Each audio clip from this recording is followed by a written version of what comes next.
But they don't have. That's all right. Gentlemen. Good evening and welcome to the December 18th Board of Selectmen's meeting. Please rise for the Pledge of Allegiance and remain standing for a moment of silence for Richard Crocker Donovan, who recently passed away. I pledge allegiance to the flag of the United States of America and to the republic for which it stands, one nation, under God, indivisible, with liberty and justice for all. Crocker was a proud graduate of Abington High School in the class of 1951 and devoted his life and service to the town and residents of Abington in many capacities. Crocker served as a call firefighter, a park commissioner, a treasurer collector, a school committee, serving as chairman for 8 years. Crocker played proudly in the old football league. He was a communicant in the usher at St. Bridget's Church and a member of St. Vincent de Paul Society, Knights of Columbus, 5254, and the American Legion. Crocker proudly served his country in the United States Army. Crocker, easy manner, fun-loving spirit, and deeply and generous heart will be missed by his many friends and loving family. May I have a moment of silence, please?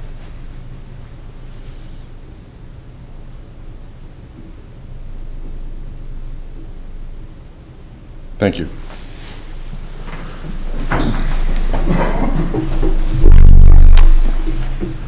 Next on our agenda is public comment, and before I have public comment, I just want to have a brief comment on public comment. Public comment has been around and been reviewed by this board on multiple occasions, and most recently just several months ago. Public comment is a moment of time to allow the public to comment on any open item agenda that we have on our item. We technically do not allow speaking on the open agenda on the executive session items because we're looking out for the benefit of the town, and we just have never allowed that, and we don't follow it as policy. So public comment is allowed. We have made changes, just like I said, recently, several months ago, but it's been recently, in 2015, was updated heavily to make sure we were covering all the proper aspects for the government. So I now will open the floor to anyone who has public comment on any open item on the agenda. Please feel free to come up and give your name and address. Mr. Collins.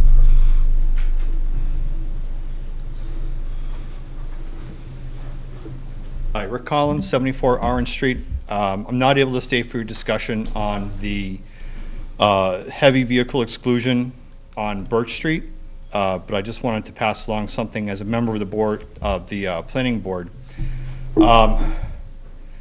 The owners of New England Art Building, as part of their permit for their redevelopment, are required to do a traffic safety audit of that intersection and the traffic pattern around the building, including Birch and Brighton Street.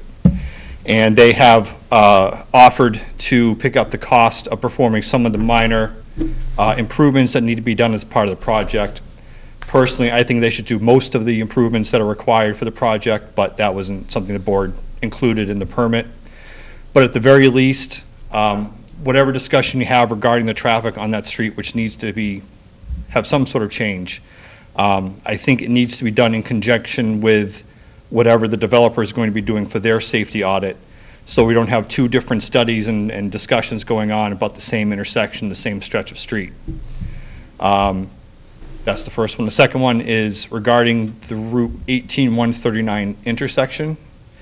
I'm glad that they did the work, and I know the board has been pushing hard to have that work done to rearrange the lights. So thank you for doing that. But at the same time, MassDOT and the contractor hasn't sent out any notices about any of the work going on in the project in over 2 months at this point. I think it's closer to 3 months. When we had the pre-construction hearing, they stood at this podium and initially said they were going to send out an alert every week. And then their consultant said, well, maybe every 2 weeks. But we haven't heard anything, and there is a lot of work going on. People need to know where they're going to be digging in the streets, where there's going to be rerouting of traffic, where there's going to be cars going out of lanes, so that they can make the proper adjustments to their travel. And I would like to insist on the board to work with MassDOT to make sure the residents of Abington start to get these updates as promised on a regular basis. That's all I have. Rick, Yes. is the town hall updated as far as from the state as road construction? We do get, emails from the DOT, and I believe the members of the Board of Selectmen do too. I Well, I know- think we get them from you. I mean, No, well, I actually- signed up that day, Oh, you Well, know. I know that this was discussed, I don't know, maybe a couple months ago, Yeah. and we did double-check and make sure that the members of the board were also on that distribution list. So if the board members aren't getting those, I can double-check with them. I mean, I'm happy to forward anything I get too, but it's been my belief that those distribution lists have been updated to include all the members of the Board of Selectmen. Could, along with updating us, could it be on the town's website? At least if they're not gonna Sure. keep their promises, at least we can do our end and post it. It may be too much information, but I'd rather have that than not enough. Sure. Yes, we can do that, Mr. Yeah, we're definitely not getting those emails, because that one you sent out to us Thursday, Yeah, that they were gonna be doing this work this week, I only got from you, not from them. okay. Right. And it was put on the town website, which was good, because it made the rounds, so. Thank you. Thank you very much. Thank you. Kevin?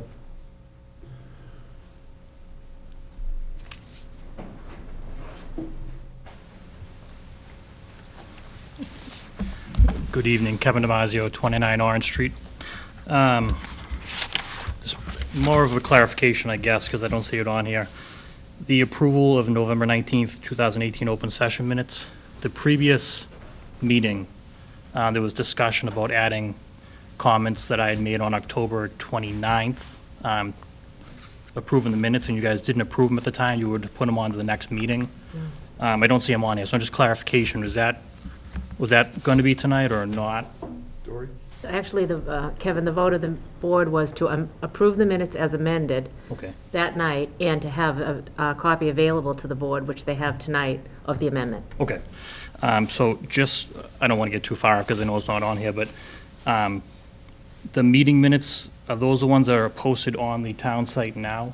Yes, Okay. Just because they were approved that night Okay. with the amendment. to the board, just those comments. It's not the full comments, so if you guys do look at it, I would like, if it's going to be verbatim, I want it verbatim on there. There was a few different lines that were missing, some words that weren't added in there, and some other people spoke in between what I said and whatnot, so I spoke twice on there. So that's what I'm asking. I was talking about it tonight, I was going to ask for that, but if it's already been in there, Yeah, you can have a copy. I would like to see if they could be actually put on there verbatim, if they're going to be put on. Yeah.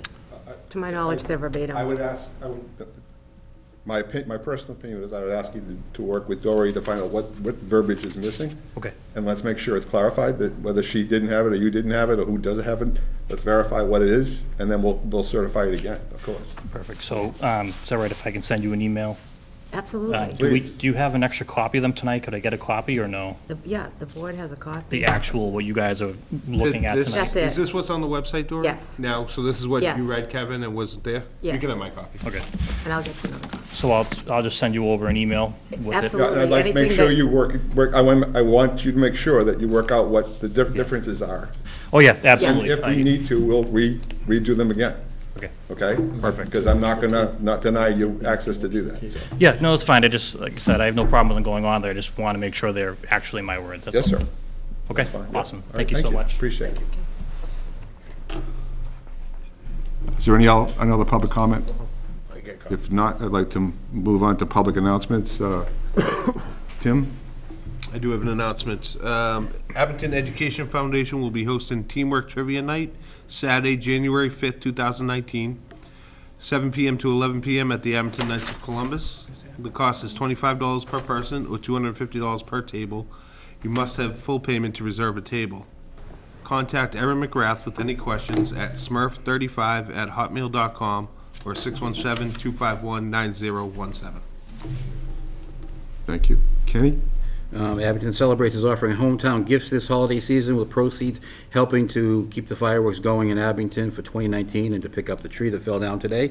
Abington Celebrates is selling 16-ounce pint glasses featuring the popular Abington Celebrates logo for $12 each, or 2 for $20, as well as the Abington Celebrates Hometown Cooking Cookbook for $15. Both items are available at the town clerk's office downstairs. I think they're open till Friday, so if you want to pick it up for Christmas.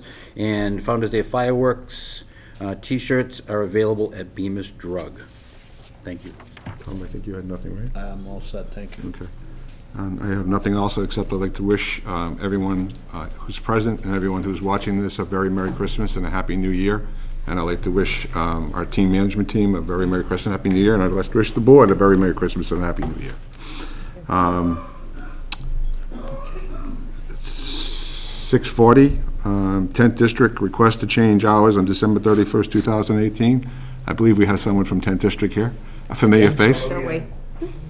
The regulars. We don't mind. Patrick Eddy from 10th District Brewing. So we were at the last meeting and we neglected to request hours on New Year's Eve. We were approved for Christmas Eve. Monday's a day we're typically not open. So tonight we'd like to request the hours of 3 to 8 on New Year's Eve, December 31st. Dory, just to put, do we need to do any amendments or anything, or is this get attached to the already current Yes, license? your approval would be sufficient. Okay. Board have any question on this? I make motion to approve 3 to 8 on December 31st, 2018. Ken makes a motion to approve. Do I have a second? Second. Tim seconds it.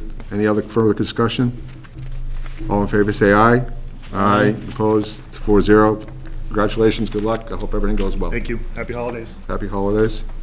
Mr. Chairman, just for a point of reference, that was, I believe that was a public hearing, I'm sorry, I apologize. so I don't know if we want to. I think I need to open the public hearing. Yes. Don't disappear just yet. The Board of Selectmen will hold a public hearing on Tuesday, December 18th at 6:45 in the Carter Room, at 500 Glenowitz Way, on the application of J. Yasmin Zaki and DBA Diaz's Table at 1204 Bedford Street, in the alteration of premises including outside seating, entertainment license. I don't believe we need it for, Nope, you're correct. correct? Yep. Your go. Thank you very much. So we have a request for Yaz's Table to change their outside seating and entertainment license. Is there someone here? Yes, she is. Look at that. Good evening.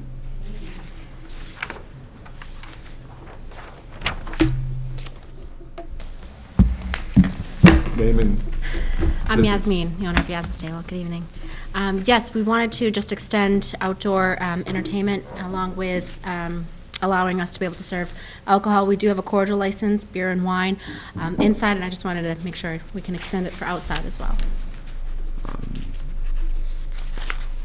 There are rules for drinking outside the premises on, There are rules, there are guidelines, yes, that, and I know Yasmin has a copy where it needs to be cordoned off, and it would need to be, if you approve tonight, it would go to the ABCC. They would send an investigator out and, make sure all the guidelines are met before they received approval from the ABCC. are there different rules for inside serving and outside serving? Are there different hours for inside serving and outside serving on a premises? Not specifically, but being inside, you are closed in anyway, so being outside, you need to be closed in. So you just can't walk from the sidewalk right up and Right. to where patrons are drinking. But Is you, there service, is all service inside the building brought outside and there's no bar on the outside of the building, or does it matter, can they have a bar on the outside of the building? Physical bar? you Yeah, could you have a could, physical sure. bar, but the board can set different time restrictions for outside service if you choose. That's up to the board. Any questions from the board? Do you have a license right now for outdoor seating I do, without the alcohol? yes. Okay, did you do outdoor seating this past What was that? I'm sorry? summer? Did you have outdoor seating? I had outdoor seating. I guess there was just a misunderstanding because when I had sent everything off to the ABCC, I was assuming that when it said to serve on premises, that the patio was involved, so it was just a clerical error as far as the wording. So I did my whole new licenses and everything with the ABCC, so hopefully, once after this, they'll be able to reapprove for the extension of the patio. What hours is your patio open? Well, I mean, I am breakfast and lunch, but I do keep the venue open at night for private events. And so with that being said, having that there will be private events, people will be outside on the patio during the summertime. I have my license approved, my liquor license is approved from 8 a.m. till midnight every day, in the occasion that I do have an event that pertains to So being you'll open be that asking late. to have the outdoor, to be able to serve liquor outdoors at midnight? Or Yes, up till yes, midnight? up to midnight. not that that happens as much as I'd like it to happen, but on the occasion, I don't want to be violating anything if that was to extend. And you have entertainment license now, or is that new? I had applied for that. That's what you'd be approving this separate issue. evening. Yes. Twofold, yeah. Okay. Any further questions from the I have a board? question. Now, you just stated that you had outdoor seating now, correct? For the restaurant? I have a patio outside of the restaurant, yes, and so I was seating outdoor. I didn't really open the patio this season, just because the way the premises is, the staff, I actually need to like build a bench, not a bench, but more of like an off part going out back to the front, so the servers can actually be able to serve the tables appropriately. So I held off this summer, but I did have a couple of events where people were sitting outside and being able to eat, but I realized that it wasn't completely zoned for that, right? And we ended I up think your taking care original of that. permit was just for the building itself, correct? Correct, right. So we shouldn't have people outside right yet until Right. this gets approved. Yes. Right. That's right. The issue is that the ABCC doesn't have you licensed for outdoor seating at this time. Right, and that's what we That's why applied she's for. here this evening. My biggest concern is that we've obviously granted this to other businesses in town. Up the street, there's a couple, but they all have, let's call it a barrier, even if it's just a gate or, a fence. And this, I don't think there is anything there. I remember because when I get an ice cream, I sit down in that area and there's no fence. So my concern is that there is no barrier between someone drinking a beer, sitting down, and no barrier to a kid having an ice cream or someone walking by. So I have a concern with that. Yeah, yes, exactly. So- That's a one of requirement the- of the license. The requirement that they ABCC, have. Yes, The yes. the premises must be enclosed by a fence, rope, or other means to prevent access from a public walkway. That's the ABCC's requirement. All right, so if the board was to grant this, I would hope that they would, amend it so there is some kind of barrier other than a rope, actually. I don't think they have a choice, is that correct? Fence, They don't have a rope, choice. or what, Dory?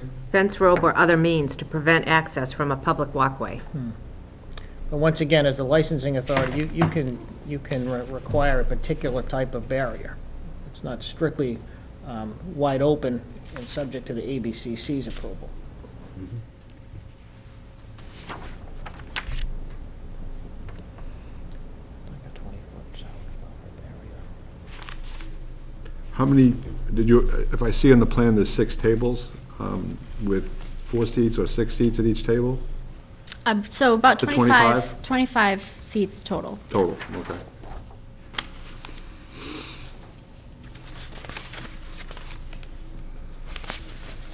Kudos to your business, too. It's been very popular, and, Thank you.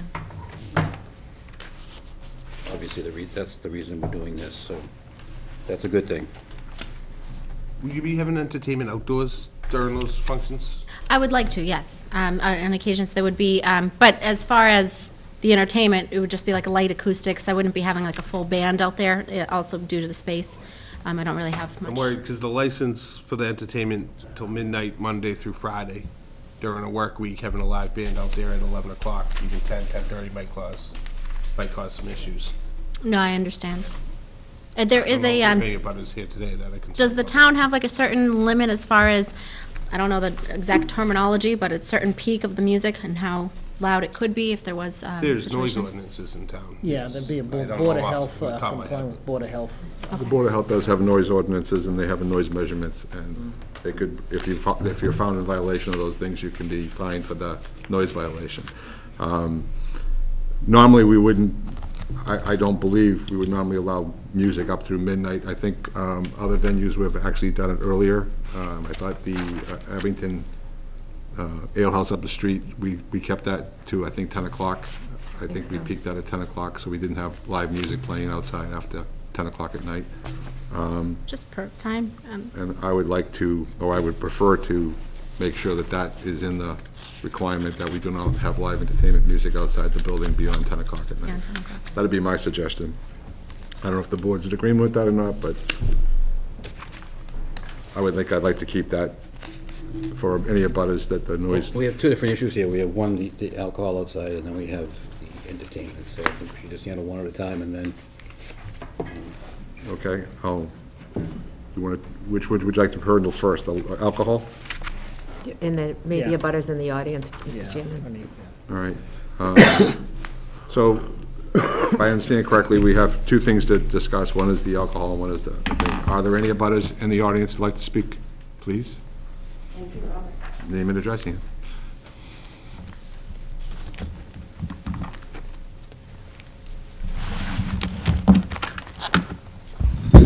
Ann Welch, 81 Highland Road. I have a number of issues and concerns with approval of this permit. First is the noise. She did recently have an event that I could hear where I live, down on Highland Road. I'm concerned with additional traffic coming in and out of the facility. I'm concerned with the hours. I'm concerned where's all this extra parking going to come from? I also would like you to confirm for me, too, that she has to get approval from the Board of Health to have any serving on that patio. That is a patio, if you guys will remember, from serving on the Board of Health. She can't serve on that patio without permission from the Board of Health. And I would want to know how often she plans on having these events. Is it going to be at her discretion? I mean, because I'll tell you, it was very disturbing to me to have to call down there and say, do you have music out there? You're not supposed to have music out there unless you have permission from the Board of Selectmen. And I understand it was an oversight on her part, but I'm here to say that that is a detriment to my neighborhood, that I have to listen to that noise that close to Route 18. I don't think it's an appropriate space for it. I don't think 6 tables outside of a breakfast place is an appropriate place to have outside night entertainment. You've got people behind it that have a lot of neighborhoods with families with small children, and I just don't think it's appropriate. So I would appeal to the Board of Selectmen to deny her request for outside entertainment. Thank you. Thank you, Ian. Is there anyone else in the audience who has a comment? If I may rebuttal that, there was an officer that evening who had stopped by 3 times, and I had asked him, you know, if he felt that it was inappropriate, if it was way too loud, then I'm happy to shut everything down, and he referred to the music being equivalent to elevator music. It was a very, it was a jazz band that was outside. It was just one gentleman on an acoustics. There was no bass. It was just very mild and mellow to the area. I do believe that the Route 18 itself with the traffic was actually louder than the music itself. I was happy to comply. I do remember the call, and I was happy to lower it as much as possible, and I kept on trying to lower it to see at what level would be appropriate. You know, Abington, I grew up here, I live here. I'm not trying to do anything to the town other than just bring something different to the town and, you know, just have something different to be able to provide for the town. And in that, I'm not trying to disturb anyone. So if we can come to some kind of happy medium. I'm not going to be able to survive solely on just breakfast and lunch, hence why I keep the venue open at night for private events. I don't care to do too much of like a full dinner at night, even though I'm able to, just because I do want to provide something fun and different for people. So if there is a happy medium that we can come to without disturbing anyone, you know, that would be ideal in this situation. Okay. I would like to definitely see it amended for at least Monday through Thursday to go no later than, you know, probably 9 o'clock, and then even on the weekends, maybe a little earlier than midnight. Absolutely. I mean, again, that was just a range of time, and then whatever is approved in between, I'm happy to be able to, you know, do whatever it is that we can come to. I mean, at the same time, I know competition up the street has it to a certain time, so I don't want to handicap you as well and give it less than what they have, so. Of course. But So you they said have- Monday through Friday, You know? 9 p.m. I mean, again, it would only be occasions. It's not like it's very expensive, actually, I that mean, day. Friday and Saturday night, maybe a little later, but not, I don't want to go too much. Ken?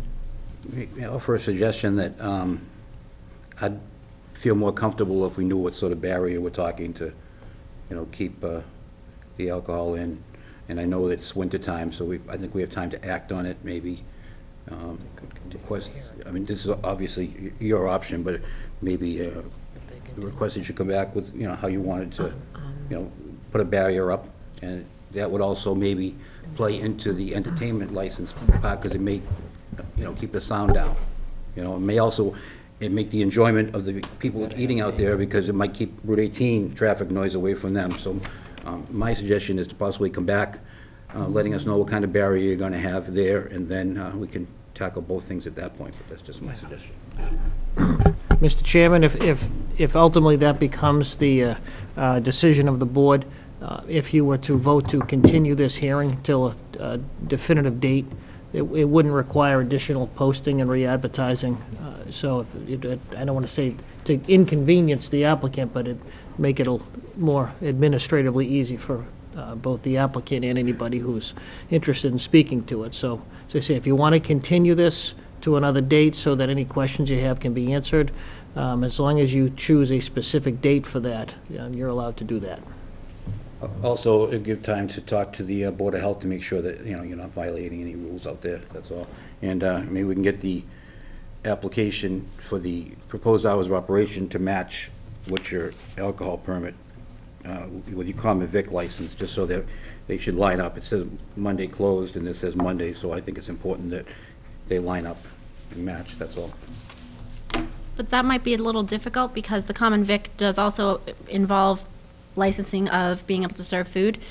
So I have it where it says 8 a.m. till midnight, just kind of by default, every day of the week. So understanding that there is limitations as far as the entertainment, we could have it where I can, Monday through Friday, and not after 9 p.m., which would be the outdoor, I'm assuming. Would that be also inside too? Or we're just talking about outdoor entertainment? They would have to match, wouldn't they? The indoor and outdoor would have to match. For the entertainment license? Yeah. Well, the common vic, is that for the alcohol?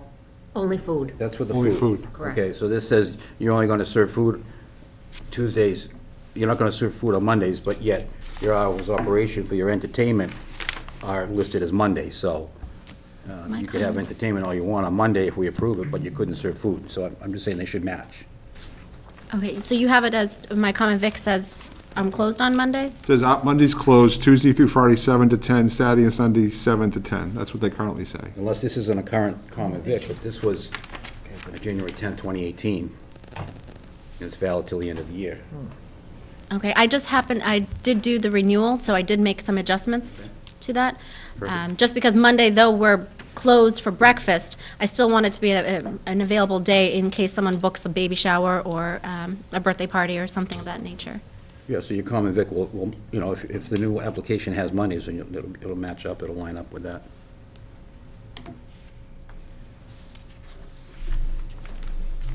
So we have a proposal by one of the members to have her, we'll continue this and then have her come back with what type of barrier she's planning on using, and also make sure that she speaks to the Board of Health to make sure that there's no issues there, and validate that the hours match from the common particular license to the application. Do you think you could come up with a design for the barrier between now and, say, the third or fourth week in January? Yeah, the second Monday in January, which would be a normal meeting night, is the 14th of January. Is that too fast, or would you need more time? No, I can definitely have a plan put together and Okay. be able to execute it probably right before beginning of spring to be able to build it out.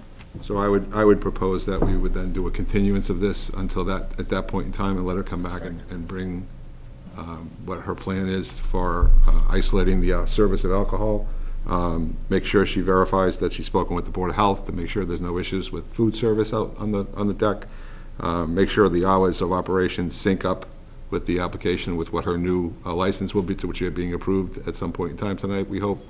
And then we'll continue the discussion with anyone in the public who wants to have additional comments before we go ahead and make a decision on the license. And I'm assuming January 14th would be at 6:30 meeting? Same time, Same yeah. time. And in the meantime, could we look at other entertainment outdoor licenses, to see what kind of timeframe that they're open, because we don't want to restrict someone unnecessarily if that's what the board decides to do. And I would suggest that you do that specific continuance to the 14th by a vote of the board, so I was there's just gonna no suggest. questions, yeah. So if everyone on the board, is there any other discussion on the board? Just need to close the public hearing before we vote, if that's... We have to vote for the, close the public hearing? Actually, if I could suggest you leave that open, so that there's no question at the next meeting when you continue it, that there's still, the public can still comment. I mean, it sounds like we wouldn't have anyone suggest as a technicality that could become a problem, that's all. So we'll leave it open. I would like a vote from the board that will continue this license application until January 14th at 6:30 PM or whatever time scheduled thereafter to continue the discussion of validating this license. I'll make that motion. Tom makes that motion. Do I have a second? Second. Tim seconds it. All in favor, say aye. Aye. Aye. Ayes have it. We'll see you on the 14th. Thank you. Thank you very much. Appreciate it. Next up, Chief Nuttall. Status update on the New England Art Building, the Fire Department building needs, including possible North School location for a new station. Thank you. I'm going to relocate over there in a minute, but just briefly an update on number 10 Railroad Street, the old New England Art Building.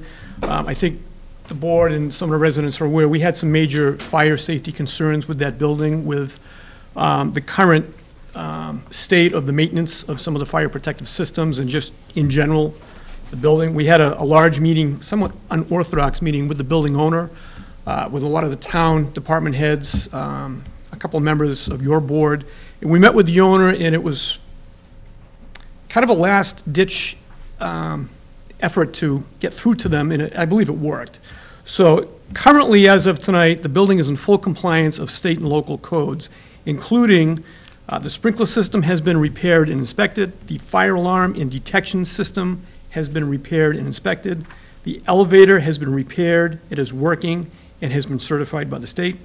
The boilers are back online. They were serviced, inspected, and certified by the state. The heating units throughout the building, which transfer the heat from the boiler, have been reconnected, and they are now working and maintaining a minimum temperature of at least 45 degrees because it's a wet sprinkler system throughout. That was critical. The building has been re-insulated internally where needed, which included 2 complete floors of that building where the insulation had been removed, which would have rendered trying to heat that building throughout the winter months useless. So that has all been re-insulated and re-inspected. All of the loose exterior siding has been removed. This is going to be a work in progress. They're not looking necessarily to replace the white siding because depending what happens in the future of that building, I don't believe that was part of their plan. Our concern was as there's windstorms and other just simple hazards, the exterior siding was falling off. So they have removed all of the loose things, and the fire department is, and definitely the building department is working to ensure that that's upkept. The interior hazards, which I'm not going to list here, but there was a multitude of them, they have all been removed, and general housekeeping is being maintained. So the fire department and the building department are satisfied at this point that the building is back where it needs to be, while they determine what, if any, future use of that building will reoccur. In the meantime, we wanted to maintain it as it is right now for everybody's safety, certainly including the neighborhood and any businesses, traffic, anywhere in the vicinity of that building. Should that building catch fire, it would be a major conflagration. I'd like to thank the Abington Building Department. They have done yeoman's work on assisting the fire department with making sure that our orders have been carried out, because they get down into some of their building codes, and they had their own concerns as well. And the building commissioner, the building inspector had been throughout that building, the wiring inspector, numerous times, as well as our fire prevention department. And there's been a lot of work there, and we're satisfied at this point it's safe. I'd also quickly like to thank the Rockland Fire Department for working with my department in formulating some fire action plans based on a major fire that the town of Rockland had about 18 months ago, which went to 7 alarms. To put that into perspective, our building in Abington at 10 Railroad Street is about 6 times the size of that building. So you can understand the concerns that we have. But as of right now, we're satisfied that we're in better shape. I'm just going to relocate over there if I could. Sean, can you get those 2 lights? Oh, he's got it, good, okay. Excellent.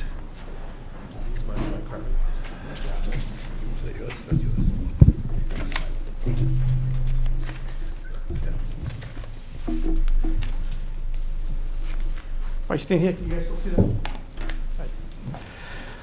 This is an answer to the last meeting you had where you had an update from the school reuse committee, the North School, the Center School. And I'd like to thank that committee for the work that they have done. I'm not sure if their work is finalized or that's still continuing, but I know you did have a discussion specifically on the North School and the interest that the fire department has in possibly reusing that location as a central fire facility. And I know that they did speak somewhat of the concerns we had. So I put together a presentation, mainly in photographs, to show you why we're interested in the North School, the North School structure itself, and the reason we're looking perhaps to look at a new fire station facility, because I want to show you some photos of both fire stations and the concerns that we have, as well as the location right now at Station 1. You're going to see the good, the bad, and the ugly of 3 buildings in town tonight, but you really need to see it, and the residents need to see it.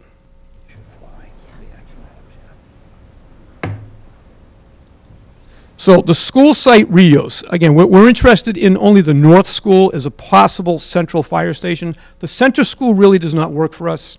It's up on a hill, that's not good for apparatus. It's simply the location's not good for it's not centrally located.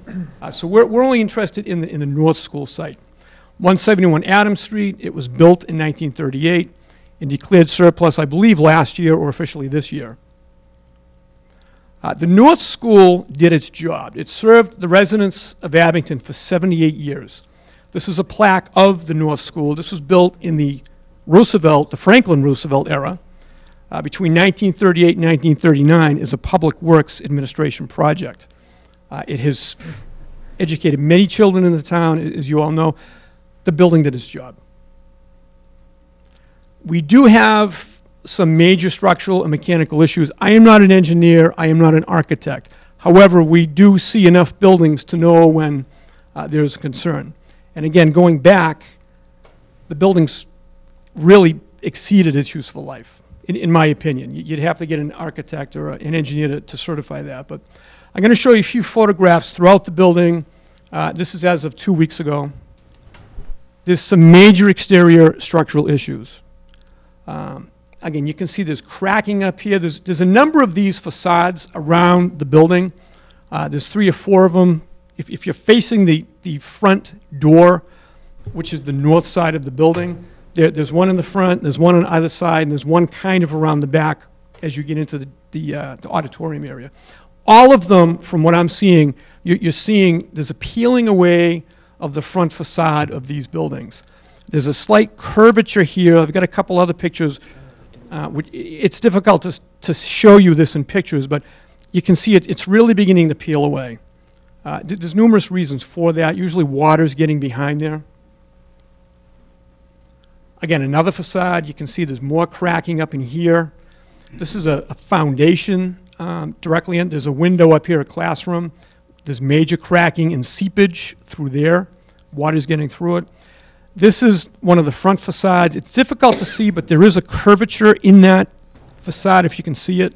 Again, the exterior brick's simply coming away from the building. Interior, we have some other structural issues. This is more water damage, you can see. This is in the cafeteria area of the building, but you're seeing this around. There's water getting into the building. That's not healthy. It is a simple way for that. Mechanical issues with the building. I believe it has the original boiler. It certainly has much of the original plumbing and other mechanical systems down in the boiler room. This is the exterior entrance to the boiler room. I know the school personnel and certainly the fire department, we're very familiar with this stair. It's a narrow, steep stair that goes down into the boiler room itself. And if they were to try to change out some of these boilers, this would probably be one of the main ways they'd be doing it. It's simply not feasible. Heating, ventilation, and air conditioning issues. The air conditioning is non-existent. That's why they have exterior air conditionings throughout. Again, we'd be looking to reuse, theoretically the building as a fire station. We'd be having people living in there 24 hours a day. We need actual air conditioning. The schools typically shut down in the summertime. One of the reasons is that the temperature becomes extreme. These units usually took care of either an individual office space or a computer room. It's simply not ideal. It's non-existent for the actual building.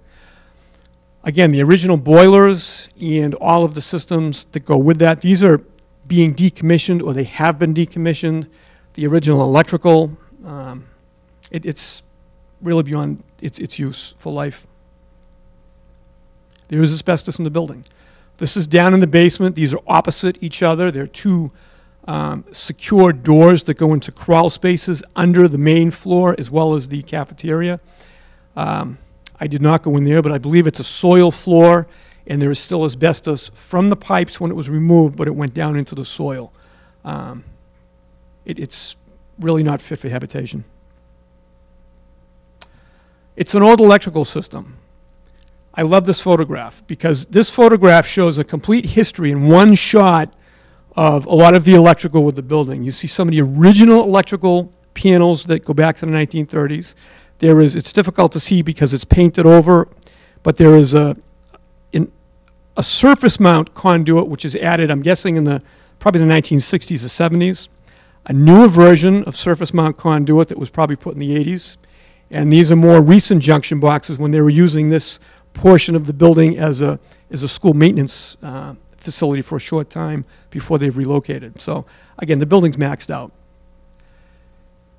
The sprinkler system, this building does have a sprinkler system. I believe it may not be original to the building, but it was retrofitted around 1960. This is your main sprinkler valve. The date on this is 1960 at least. I'm concerned there's a major crack going through that, which I noticed. I'm not too concerned because I believe we're trying to get these buildings taken down anyway. But again, it's really not reusable for any other type of a building. Certainly not one that we'd be looking at. The land area, with the exception of the building, is ideal for a fire station, in my opinion. I'd be looking for, or I'd be recommending that we do an independent audit on that. A design professional to come and look to make sure that this would be an ideal location. But, excuse me, right at 58 in Adams Street. Again, here's the location. We can get many places in town quickly from this location. The land is here. It's basically an island, a triangular-shaped island, which would be ideal for a public safety facility. We really have not too many foot traffic around it, depending what we added to it. So there's ample space there that we could potentially build should the town want to go in that direction. This is difficult to see, and I'm aware of that. This is an overview of the town of Abington, showing this is Station 1 on Route 18. This is Station 2 on Rockland Street. This is the North School right in between. This is heading up towards Chestnut Street. This is over to Rockland and down to Whitman. And Weymouth, the airbase is right here. You can see that, which we now own, depending if they're ever going to do anything with it. So we're actually going to be changing the geographic center of this town, depending what happens in Southfield. From this location in North School, we can go 139. We can jump down Washington Street. We can jump down over to 18. We can go down 58. I'd like to get off the Route 18 corridor. I'm going to explain much more detail about that in a few minutes. I don't think it's a bad spot. This is just another view of the same thing, simply showing the North School site. I understand this is very difficult to see this slide unless you're looking at it up close, but again, this is the main land area of Abington, and from that, we're really kind of free to go in any direction as needed. So that's the North School building as well as the site. I don't believe the building's reusable, and even if it was to retrofit that for a fire station, while theoretically, the design plan, you could do it, the reality of it, when you get into looking at the engineering, the utilities, trying to run IT cabling, as well as all of that issues with, it's an older building. This is the same reason we did not reuse the old high school. It was actually cheaper to build a new one. I think you're going to run into the same thing here when you really came down to it. I suggest a study on this, not just my opinion, but now, the reason we're looking for a central station, I want to show you our two stations and some of the issues that we're having, beginning with the location right now on Station 1 on Route 18. Everybody's aware of the traffic construction on Route 18. This is an older photograph I was able to get of our station. This is a great photograph because it actually shows our tower truck not only in front of the building, but however the satellite took the photograph, you can see the aerial is in about 3 different locations. You guys were actually training that day, so I'm impressed. Half the fire department's in the audience right now watching this. So we do like having the tower truck in front of the building for training. We do this on an almost daily basis, depending on the weather and in the temperatures. This photograph was taken prior to a lot of the trees taken down and a lot of the prep work for the widening of Route 18. This does not look like this anymore, as anybody that's gone up and down 18 recently knows. So this is going to be an historic photograph fairly soon. But this does show that is our tower truck parked in front of our station with Route 18 right here. And I can't believe I don't think there's a single car in 18.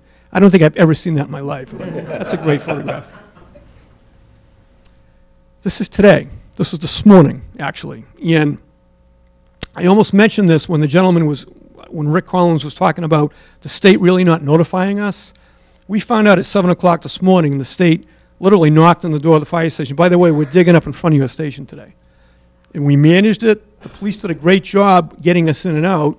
I actually wish they were there every day, especially when this is a 4-lane highway, because that's going to be one of our major concerns. The immediate concern is the construction going on in front of our station right now. They're digging a trench, and they dug a trench. And it's actually, I'm impressed. I got it all done in a day. It's filled in at this point. This is in the morning, half of it was done. In the afternoon, the second half was done. And we had to make a last-minute plan that any responses to the southern part of town, which is 99% of the town from our district, we were going to have to send the tower truck north and go up either Oak Street or over to Summit Road to get around. We simply could not make the swing with the barriers that they put in front of us. This wasn't a police detail issue. This is a physical issue where we simply could not fit through that. And with the weight of that truck, I actually didn't trust being that close to the hole should we do it. We were doing it all day today with the engines, and it was tight. The tower truck's a little different animal. We actually didn't have to respond in it, fortunately, and it's fixed. But this is just round one. We had asked that they not do this in the winter months. One of the meetings we had here, they said they'd be doing it in the spring. I met with them yesterday. I met with DOT yesterday at their field offices from Weymouth because of the lack of communication with what they're doing. And they're encroaching on us on either side of our building, literally today in front of the building, to ask them, what is your plan? I need to know what your calendar is. We need to know if we have to. You met with them yesterday, and they still didn't tell you they wouldn't be in front of your building today? Correct. So the main issue, again, is the winter. This is going to be an inconvenience either way.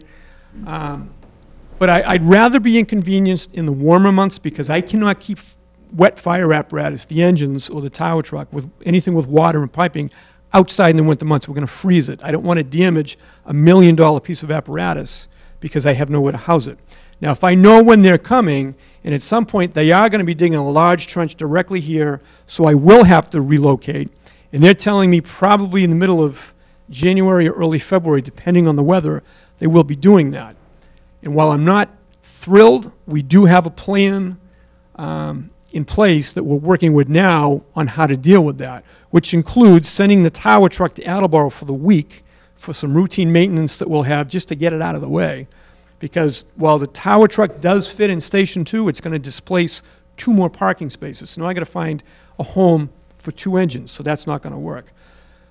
We're working on that, and we will work on that to minimize any response delays for the town, as well as to protect the firefighters driving the apparatus and the apparatus itself from freezing weather. So these are the immediate concerns we have now. No matter what we do, if the town decided to build a fire station, it's not going to fix this. That's not going to be done anytime soon. So we're dealing with it, but it's real. The future, however, once this project is done, we're only going to be adding traffic in 2 more lanes of road directly in front of our station, and we have concerns on that. This photograph shows where we believe the end of the road construction is going to come up to our apparatus. Tower 1 is parked right up to the building. It's directly behind the door with the door shut. You can't walk behind it. So we've got it back as far as we can go. I'm going to show you where I think the placement of this traffic cone is. I've got 2 schematics that will be coming up. we will simply not be able to park this truck out front anymore. We can still operate out of the station. We'll be like one of the city departments. However, for training and for routine maintenance, our daily checks of the apparatus when we bring it out, we may not be able to do this. I'm not going to stand here and tell you we cannot do it. I honestly don't know, because I have two contradictory photographs, drawings showing where it's going to be, and the state yesterday could not tell me exactly how far the road's going to come in. They had the map of our station, but they didn't have a measurement scale to tell me that answer.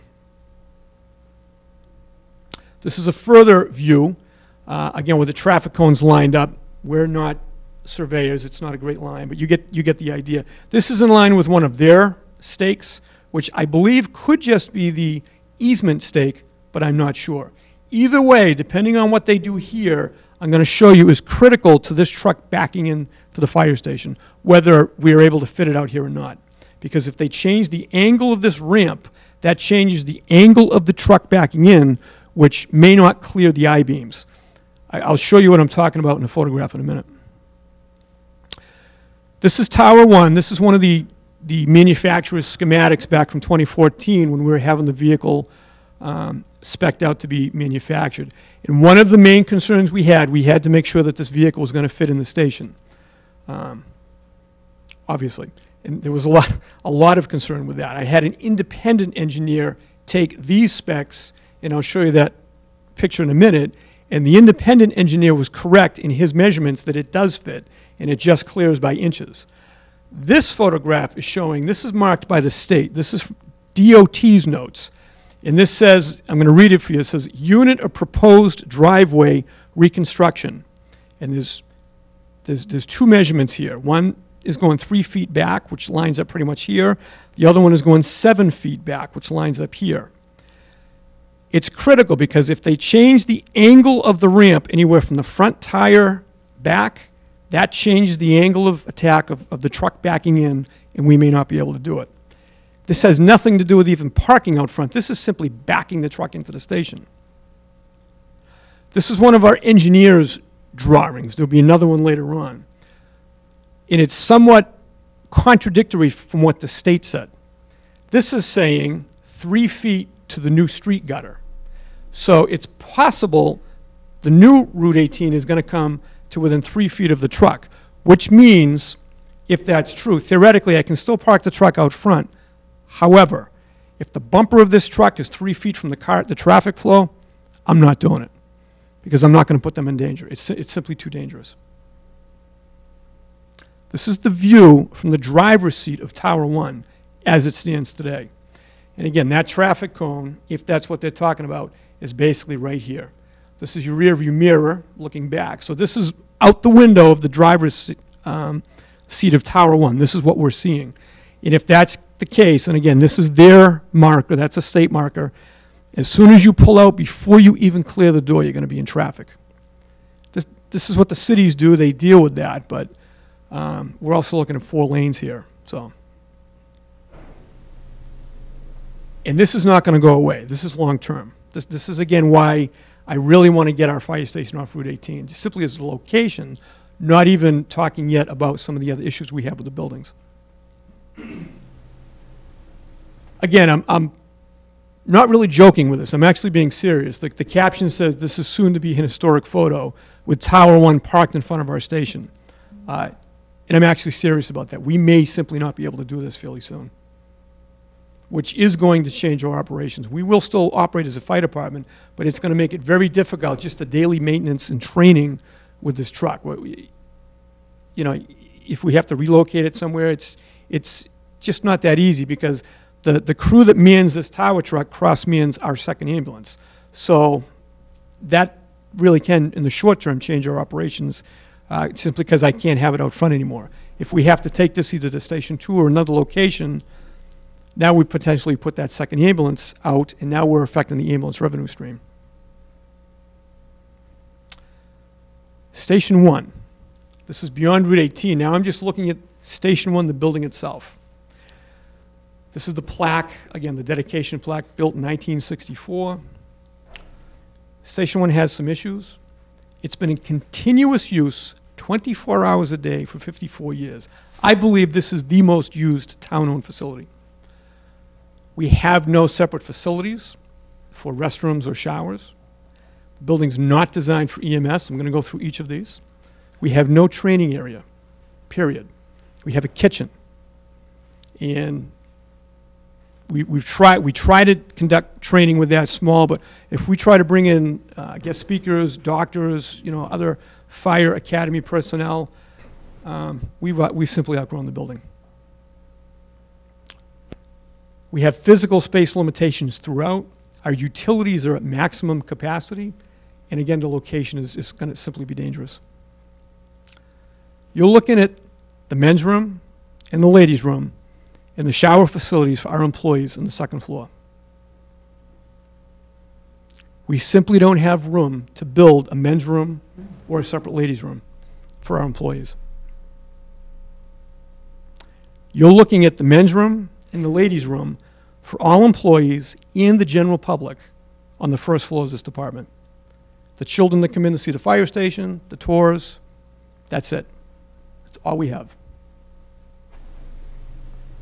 Again, after fires, and I'll be talking about cancer awareness, and we really have to clean the smoke and the products of combustion off of us before we can go back to work on that shift.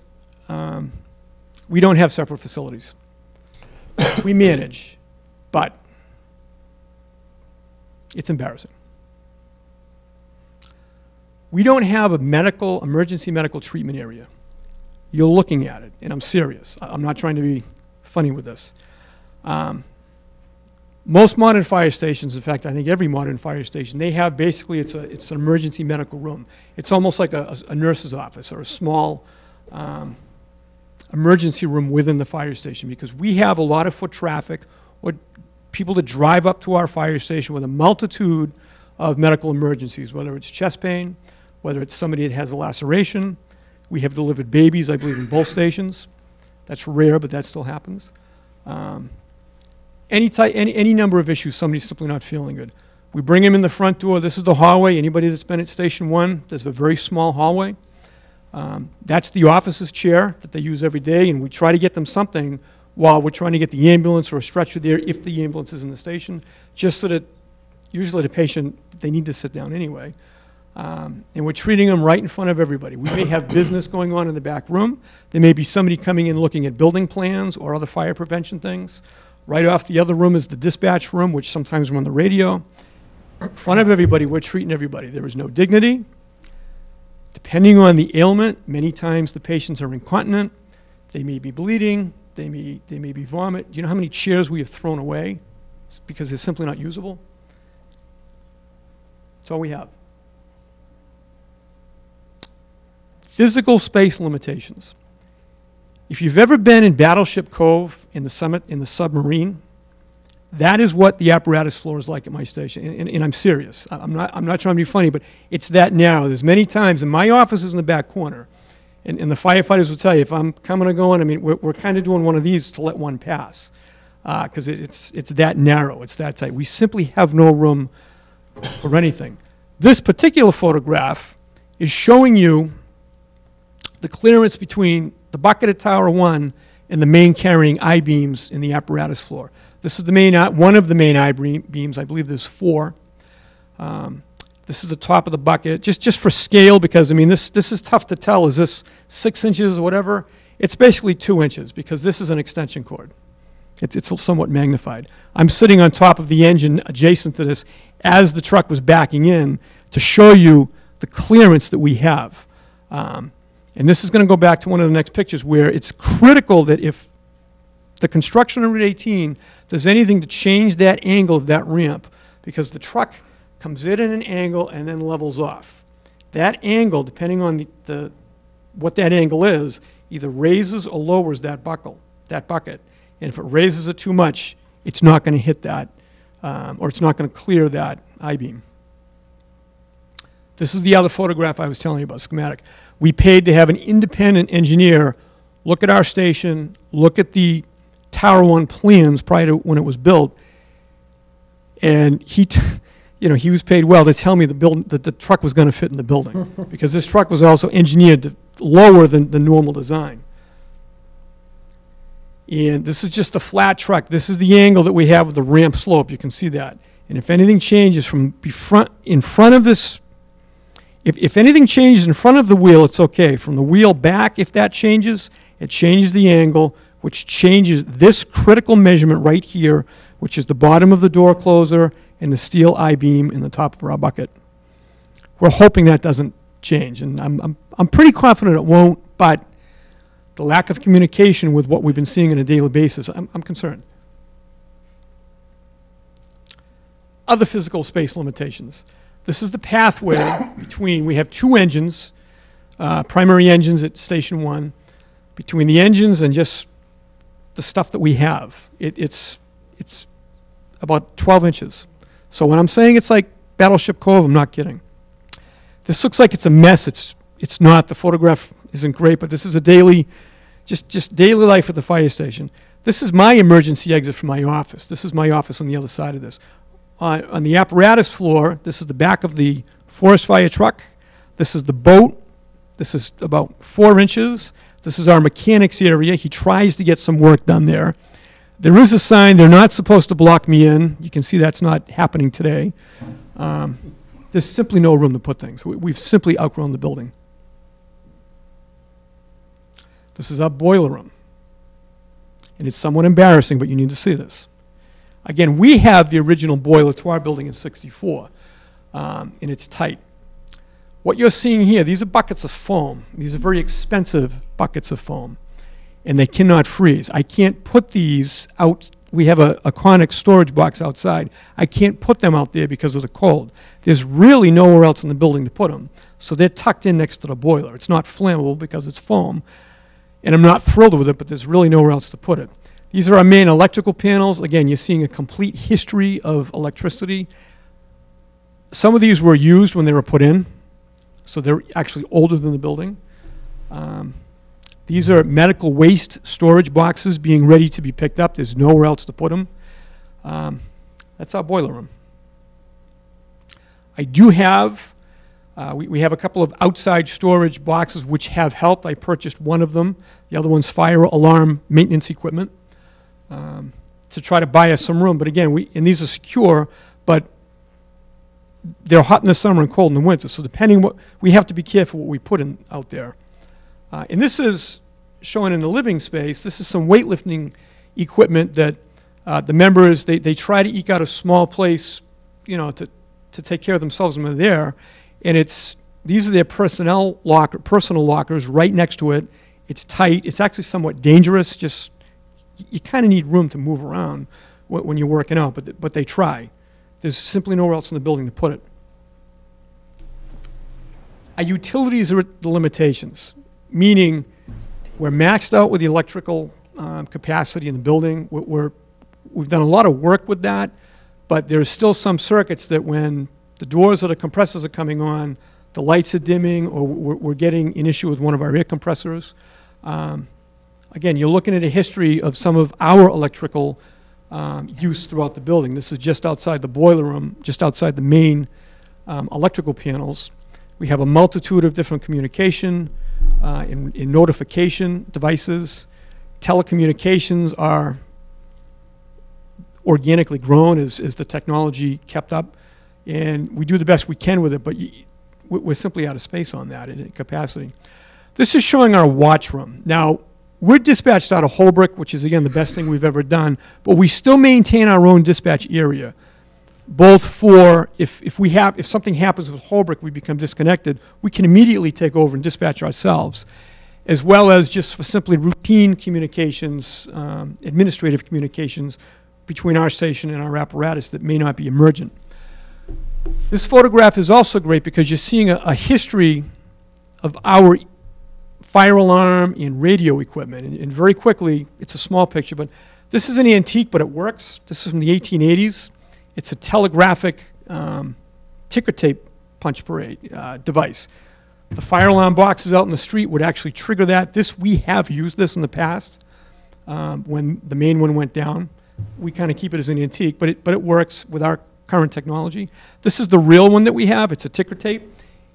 If a box is pulled or an automatic box trips to our station, this device actually works. And then it transmits that to a radio signal, which sends the signal to Holbrook and so that they get it as well if there's nobody in our station.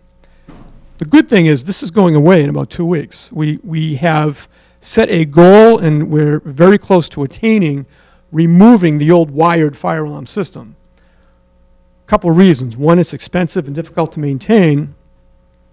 And number two, it was one of the only things that was really physically tying us to this location. Because all of the fire alarm cables, there's about 5 circuits that come in, and they all go into this system here. In about 2 weeks, it's going to be null and void, because all of those boxes have been either transferred to an ADT or a private system. We still have the radio receiver boxes, that's that equipment, and the street boxes that you see in the street are going to be taken down. So we're not even physically tied to this building anymore after a couple of weeks, which is a plus. These are 2 of our radio fire alarm box receivers. I also have a network of these upstairs close to the living space, which is receiving and then retransmitting fire alarm signals from the town of Rockland going over to Holbrook. Just because we're in the middle, again, we could move that. I really didn't want to put them close to the living space. We have nowhere else in the building to put it. There's 2 cabinets here of radio and computer equipment, and these control all of the devices in our station. These were added a couple of years ago with that large grant, radio grant, that Abington and Rockland Fire Departments received from FEMA. These should not be in this room, because we also have people working here trying to monitor their consoles, listen to the radios, dispatch. These are loud, they're hot, they're safe. However, there are EMF waves that come with it. They really should not be in the same room as the operators. There is physically no place else in the building to put them. So that's why they're there. A few more serious things. Cancer concerns. And this is titled appropriately. You're looking at, this is the south wall of our apparatus floor. This is where we keep our fire gear for either, the on-duty or mostly the off-duty firefighters. These should be in a separate space, a ventilated space, not only so that they can dry, but these off-gas. And we're learning more about this quickly. Boston Fire is doing a great study on it, and it is affecting us. These should all be washed anytime after a fire and dried. This is where we put them here now. Station 2 has a specialized washing machine and 1 gear dryer that holds 2 or 3 sets of gear. We have 6 firefighters on shift. At a fire, we have much more than that would show up in getting their gear dirty. These should all be put in a dedicated fire gear room to be washed, dried, and ventilated. And to give you an idea what I mean by ventilation, if you can imagine, these have been in a fire, they're wet, they're off-gassing. They've absorbed the energy from the fire, they've absorbed the smoke and the carcinogens that we're realizing that, and then they're off-gassing. My own car and the fire chief's car, I keep my gear in that because I've always got to be ready to go. And after I've been in a fire, and I don't always get a chance to wash my gear right away, and I'm not always in the building as much, but especially if I go out of town, I do go in a building, I get a film in the inside of my windows. My gear's off-gassing. I'm breathing that in. Right now, all of our gear is stored in the apparatus floor. This is next to our primary ambulance. There is nowhere else to put it. This is an old window fan that really doesn't work, and if it does work, we lose all the heat out of the building anyway. It's simply not ideal. Other health concerns. It's an ugly picture, but you need to know.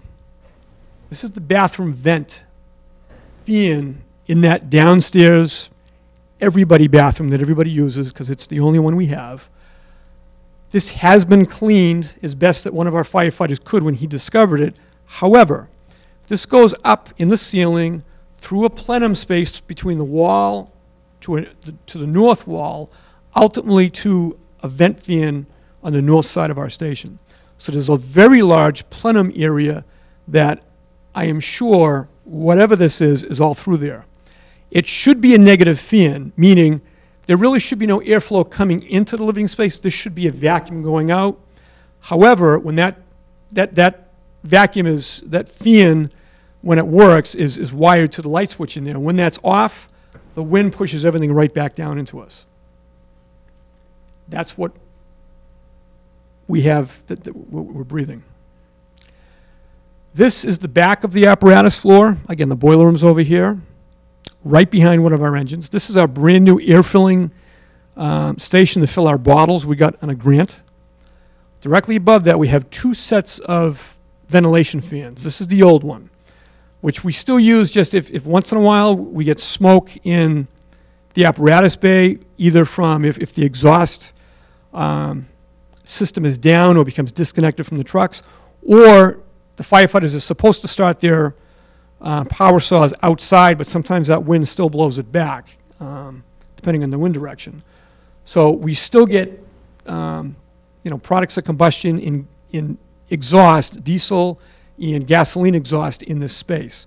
And when this fan is on, we also lose all of the heat out of the building.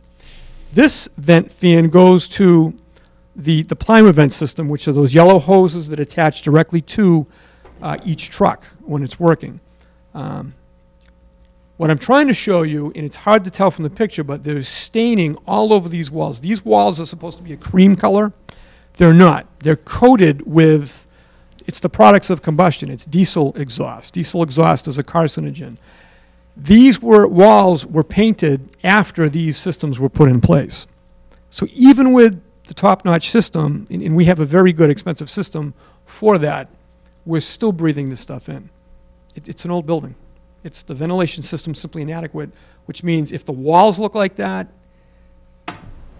I can imagine what our lungs look like. More health concerns. We do not have any floor drains on the apparatus floor at Station 1. We never have. If we did, it was for a very short time. They clogged up or they drained into an inadequate place, so that they have not worked since I've been there in 1990. So you're seeing salt stain, you're seeing pitting on the concrete floor. This is covered with water 3 or 4 months out of the year. 2 weeks ago, when we had that 3 inches of very heavy wet snow, this was almost a ½ an inch of water because we had a roof leak, which we have since fixed. I let the town manager know. I didn't know where that was going to go, but we believe we fixed it. Yeah. However, we haven't had wet snow since then because we had such a flood that it migrated, the water migrated into the administrative offices. This is my secretary's office, which is and my office is adjacent to hers. We're simply built onto the apparatus floor. This whole carpet was stained. The wall board was stained. My carpet was stained. These are really not easy to change. It's kind of impossible to. I purchased a dehumidifier. We dried it, but it's not ideal. More health concerns. This is my office. I have a computer closet I built in my office. This is in that closet. I believe this is mold. This is an exterior, the southern wall. It's an exterior wall. There's a crack going through it, and it's a lighter color, which means water's probably getting into it. This is all computer equipment in this office. The main fiber for the entire town network is in that office. I believe that's mold. The owner of this office hasn't complained yet. This is our fire prevention office, which is directly under the restroom in the second floor. And we fix this, and we change the tiles until it leaks again, and we fix it again, and we change the tiles. This is probably under the urinal. It's time to fix it and change the tiles again. These are where employees are living and working. Why do we stay there? We don't have much choice, but we have very dedicated and patient employees. Patient meaning they've seen a police station built, they've seen a town hall, a library, a new school, a council on aging, a new DPW garage, a sewer department building. We've been patient, but realistically, and I'm kind of hoping that we can get the ball rolling, that the time may be right to address some of these issues.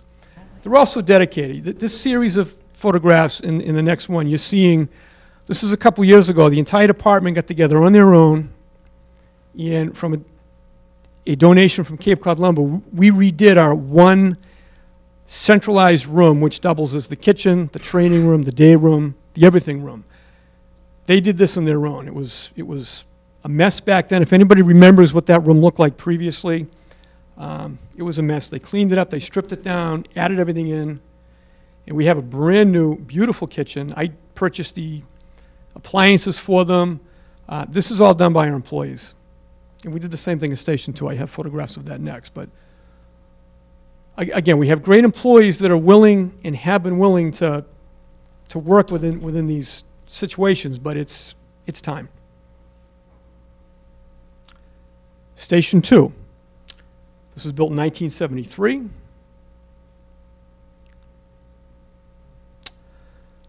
Same thing. This is going to be very similar with the exception of Route 18. We do not have separate facilities.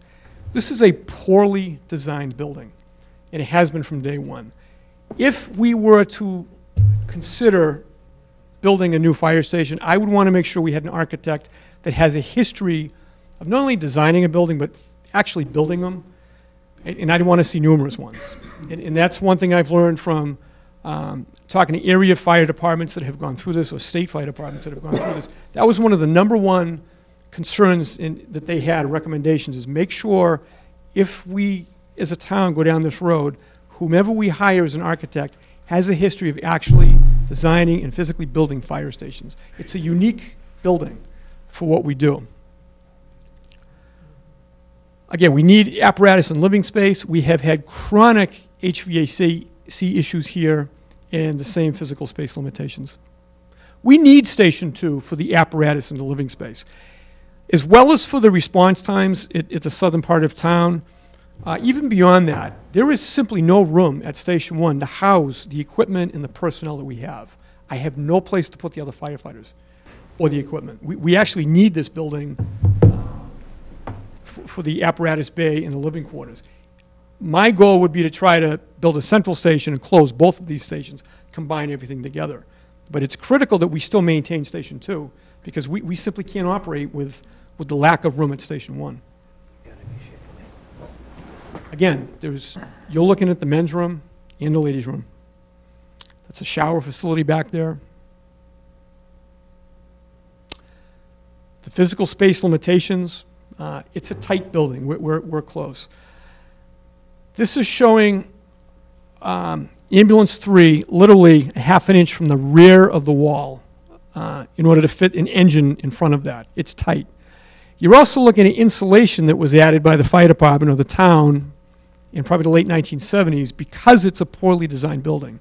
The architectural plans for Station 2, I believe, was designed for a building for Florida, literally, and it never retained the heat or created heat. I'm going to show you what I mean with that.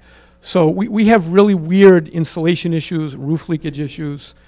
This was supposed to be a door. This was a door. It was a drive-through station. They had to close down and insulate and board over the doors because it was so cold. One of those doors we had to reopen because we needed the space, but the other door is still, it's a shuttered door. This is showing the space between our engine, and this is our workbench area. Whoever's assigned to Station 2, let's clean that. But the real issue is this is one of those Plymouth vent hoses, the yellow hoses that attaches directly to the truck and sucks the exhaust out of the building. And this hose follows the truck out the door and disconnects. So one of the reasons this looks like this is because this hose is constantly hitting everything on here. And we need a travel path for that to go. This is very tight. And this is our mechanics area. It's Station 2. And if anybody's working there, you simply have to get out of this way if this truck is coming out, or you're going to get hit by this hose. So. Chronic heating and ventilation issues at Station 2.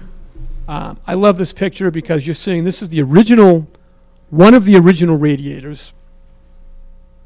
I take that back. This is a radiator, I think, that was added because the original radiator didn't work. They tried this. That still didn't work. So we added antique radiators to the station to try to get heat through it. You're going to see one in the front area, too. This is the living area in the station. It takes a long time to heat the building. Once the building's heated, it's an oven, so we got windows and air conditioners above it. We're wasting so much energy at these stations with how they were designed. I've worked in this station many times in the winter. It's cold, you turn up the thermostat, you go out in the car, you come back. Now it's 98 degrees. Now we're opening the windows in January. I'm sure you guys are still doing the same thing, and I apologize for that. It's how the building was designed. This is today. This is the air conditioners are still in there in the summer, in the wintertime because of that. This is the exterior, looking at the same air conditioner. This was an original air conditioner that was built into the building. There were 2 of these. We did this kitchen over a couple years ago and realized just how bad these were with mold and things growing in them. So we took them out and we resealed them up. That's why it looks like that. And we're back to using the window air conditioners. These windows were replaced in the mid-1990s. They're still not working again. They're thermoplane. These are floor-to-ceiling window units in New England. It just doesn't hold the heat, which is, again, why they added those radiators. This is one of the original radiators. This is in the front kitchen area, which does absolutely nothing. So they added this radiator system in the front kitchen area. These are next to each other. And again, there's one of those windows that sometimes the windows open above it just to try to reach 70 degrees or whatever comfortable room temperature is. This is a design feature to the building. This goes back to 73 when it was built. And we've tried, many times throughout the history of this building, we've tried different things. Recently, we were looking at adding electric heat into an area of one of the buildings, and we ended up not doing it. But we're maintaining the buildings, but I'm trying not to put too much into them, wondering what we're going to do long term. Again, it's a poorly designed building. You're looking at roof leakage areas. This is in the air filling unit room, which is actually, it's a miniature apparatus bay that we don't put apparatus in it. These spikes that you see that are folded up, this was an attempt in the late 1970s to add insulation to these ceilings, because this is simply a concrete slab. There's no insulation. It would not hold the heat. However, what we found was happening was it was retaining moisture instead. So we pulled the insulation down. We tried to bang these 6-inch spikes back up because you hit your head on them if you climb on top of the engine to check anything. And this is the resultant water damage. This has been painted over. It's residual. Once the water gets in the masonry, it just kind of finds its way in there. We're going to be spending money one way or the other, whether it's to repair some of these or hopefully maybe to put it into something else. More health concerns. This is the living quarters in the back room. Again, one of the added heating units. This corner is always moist and mold. This is the rear of the station. It's a floor-to-ceiling window that long ago they put insulation on it because it was simply not doing its job. It was cold. This has been painted over fairly recently. The moisture's seeping through again. It's difficult to tell from the photograph. There's no easy fix for this. It's a design feature. This is above the ambulance bay. We're getting more water starting to come in between. This is beginning to turn into North School. Again, this is that same room right behind. This is our original air filling machine. This is where we fill our air bottles, and this is what's right behind it. And when we try to clean it, it comes back. Again, we have dedicated employees. This room, for years, was a junk storage room, to be blunt. We cleaned it out, and we borrowed from a building they took down in Rockland, a scientific building, a laboratory building, a great set of cabinets that cost the town of Abington nothing. The firefighters themselves rebuilt this room. This is our EMS area. This is where we keep and organize all of our EMS supplies in a secure room in the back. This is some of that insulation that's still up there because this is one of the only areas that we really haven't had leakage with. And this next couple of photographs, again, the firefighters were able to redo our kitchen. This is the original kitchen from 1973, the cabinets, well past their life. This is firefighter Mike Driscoll, who's retired. He took this project on his own. He was able to find a almost brand new set of fairly modern kitchen cabinets that look perfect for the fire station. So on their own, they stripped it down and he installed them. So, you know, we have a better living space there. This cost the town of Abington nothing. Maybe just a couple of appliances out of my operating budget. Normally, fire stations end up redoing this, and it's a $50,000 or $60,000 investment into the building. You've got both kitchens done by your own employees over the last 5 years at no cost. So we're trying to do our end on this. And we're not giving up on the buildings, because we realize these, whatever long-term fix, if there's a long-term fix, which I hope isn't going to happen overnight, these are the two These are the two generators that we just added after town meeting last year. And again, I thank the board and Rick for, in the vote, certainly for supporting us. These are brand-new diesel generators, one for each station. This is the rear station 1. This is outside of station 2. They fully power our buildings now. We're ready for winter. I hope we don't need them. But when we purchased them, we purchased, they're self-contained. So in the event we do at some point either move or relocate these buildings, these can either come with us or be repurposed for another town building, whether it be the Legion or whatever buildings you have in town that the town owns, if they may need a generator. You know, it's at least possible whether that would occur or not, but we kept that in mind. Again, we added the radio antenna behind Station 2 back in 2014. So we are maintaining the buildings. The roof, again, was repaired just last week. We're not giving up on these buildings. We're not trying to say they're foregone. But I am trying to tell you we do have issues with these buildings. They're occupied 24 hours a day. And really, this is where our sons and daughters are going to work. So at some point, these problems are not going to go away. Whether it turns out to be North School or another location, you're going to begin hearing this from me for the rest of my career over the next few years. I'm not going to give up on this because I'm doing my job, quite frankly. I can't ignore what we have for issues here. Some of the issues, again, that are going to continue to affect your fire department, the Route 18 expansion, unquestionably, even beyond the construction phase, the traffic phase, we're going to double the cars in front of us what we have now. We have no separate facilities at either fire station for our men and women firefighters. That can't be ignored. The physical space limitations, that's not just a discomfort and an inconvenience. This actually affects the purchase of our fire apparatus as well as the capabilities and the cost of that fire apparatus. The new engine that we just spec'd out, we had to make them shrink it down a little bit so it will fit because it's not the height, now it's the length, trying to fit our apparatus in there.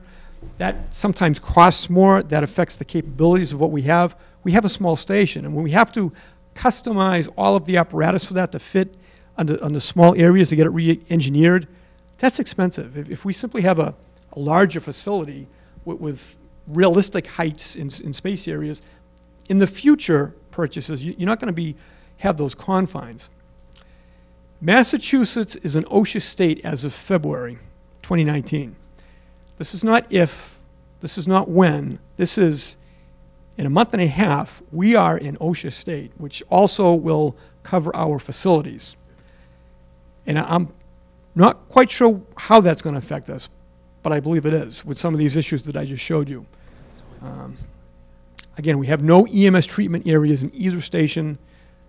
I explained to you the issues with that.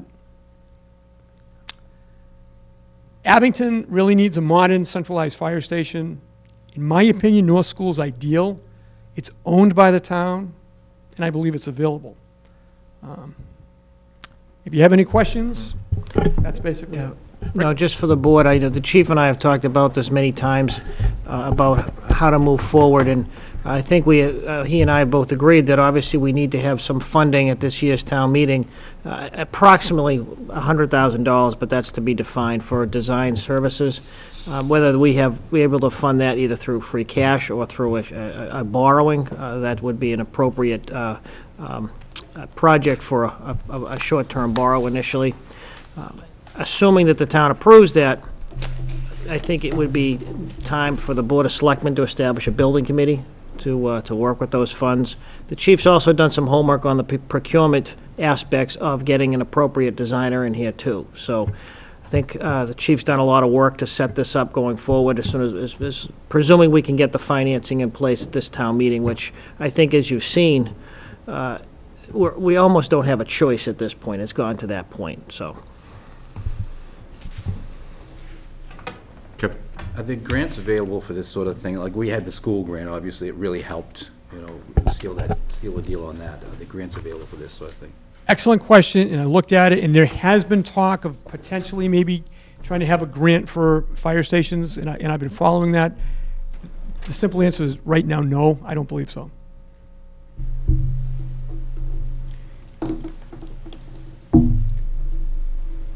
Anybody else? Good, no, thank you, and I appreciate the firefighters showing up tonight too, obviously. You guys have any questions? You guys have good?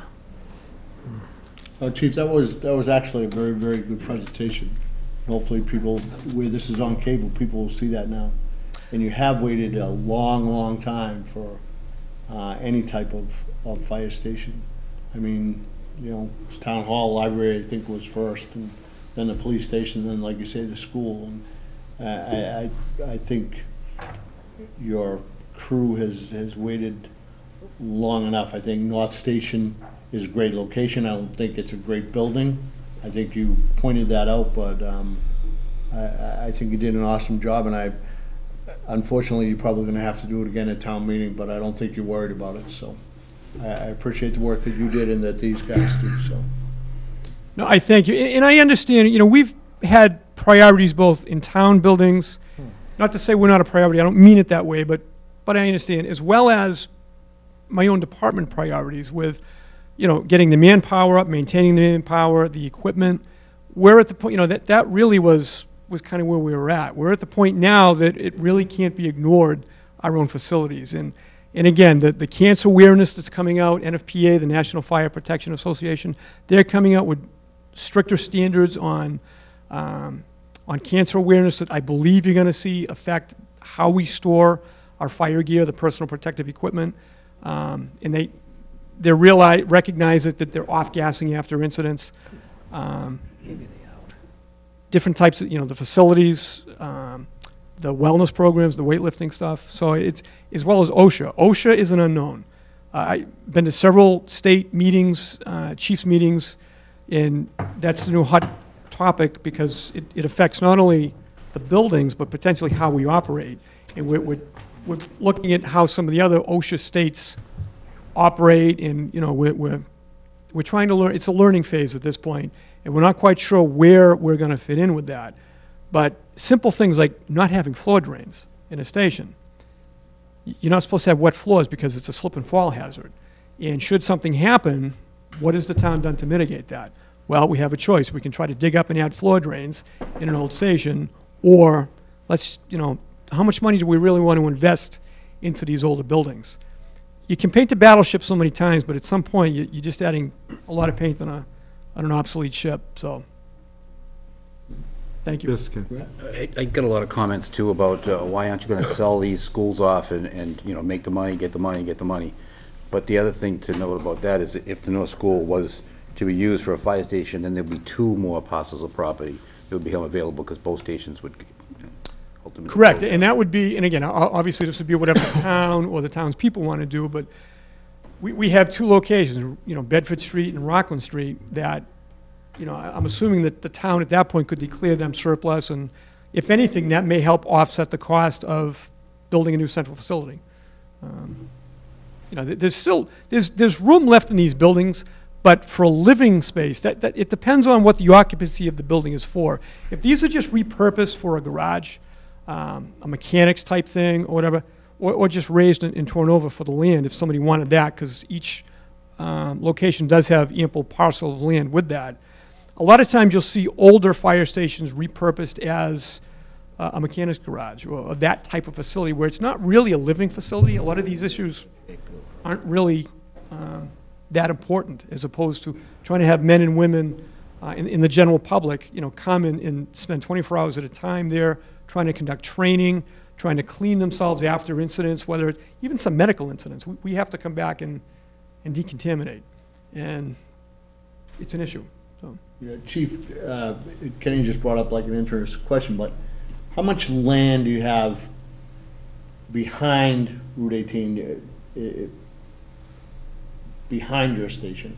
And even the one on Rockland Street? I'm just wondering if, I mean, if it didn't go to North School or whatever, we'd be able to, I don't know, say, take that building down on 18 or, and build. Both properties are kind of in odd shape. I can get you the map. Station 1 on Route 18, the land is actually somewhat gerrymandered. It goes back and actually connects to Wyman Road, or Temple Street, actually. I have to look at the map. And we didn't know that until we were doing the radio antenna. We had to get a plot plan done, and I've never seen that before. Because the original intent was you could have a second means of egress or a second way to enter the back of the station, not just on Bedford Street, but from Wyman Road, I think it was. It's a strange, oddly shaped parcel of land. It's not huge, but it's doable. Station 2 is a little bit larger. It's in the corner of Loud's Court and Rockland Street. It abuts the Bank of America, and there's a house behind it on Loud's Court. It's not huge, but really for who would really want that type of business, I don't think they'd be looking for a particularly large piece of land. But I can get those for you.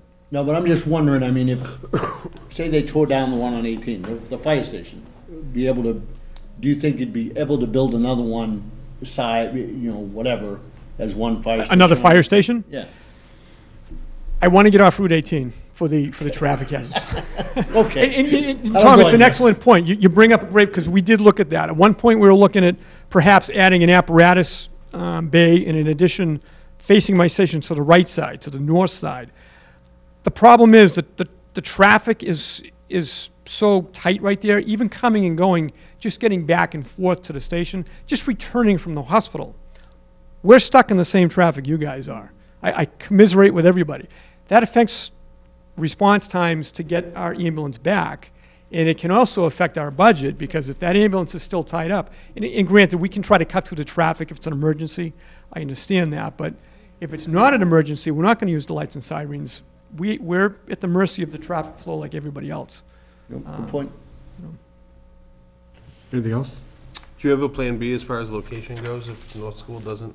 Did you have anything in mind? At that, I defer to if we did a design study, to be honest. We're running out of space in Abington. There may be a couple more on 18 further south. However, I don't know if at some point in the future the state's going to expand that as well. So I'd like to get off of Route 18 if we can help it. I think north, that parcel land is ideal. I'm not familiar with all of I haven't done an aggressive search, to be honest with you, of real estate in town for obvious reasons. But that would be if, as the town manager said, as Rick said, if we were able to get some seed money towards an actual study on this, not just the fire chief's interpretation or ideas, an actual study on what's available, what would be the cost value of both stations, what is the land, reuse potential of them, response times from different locations perhaps in town, they'd be doing that study as well as possibly even doing an architectural rendering, because they'd be looking at our equipment, they'd be looking at what we need for office and living space, training facilities, as well as future expansion. We don't want to just, I'd suggest we don't just have an apparatus bay that just currently houses what we have now. I'd try to add at least one more if you could for the future, because 20 years ago, we never thought we'd be running 2 ambulances or some of the engines that we have now. And we have to house all that. So I don't know where we're going to be 20 years from now. If we're going to do it, I'd suggest you might want to add a little bit of room for expansion, whether it's physically built or not, just, at least have the plan for that. I'm not sure if that's a good plan B for you, but I'm kind of, punting that one a little bit to get, at that point, a professional study done to see where we as a town should be. When I first heard the idea of North School, I had concerns about response times to the other side of town. But I do like the idea of keeping off Route 18, because that's where your traffic issues are, so you get to stay off Route 18 a lot longer. So Route 18 right now, I tell you, the traffic and the construction is slowing us down now. I showed you the photograph with the apparatus, with the construction out front, if I mention this, I apologize and stop me, but we had a plan all day today that if the tower truck had to go south, we're gonna go north to go a long way to go south, depending on the incident. Because I'd rather, depending on the incident, if it was not super emergent or an investigation, arrive a few minutes late instead of have a truck out of service for 6 months if there was an accident. So that's what construction directly in front of us. On a good day, last summer, prior to any construction even beginning on Route 18, the firefighters can tell you what the traffic is like trying to cut through that traffic heading south at any point. I just don't see that traffic alleviating anytime in the future, especially if we're going to add more lanes. So even, on Route 18, if they were to do a study now, they may say, why are you on Route 18? It actually could, they may say, you never should have been on Route 18. At the time, we didn't have the traffic flow. In the picture that I showed, I still can't believe there's no cars on that road at that time. But we all see how Route 18 is all the time. We're living it every day.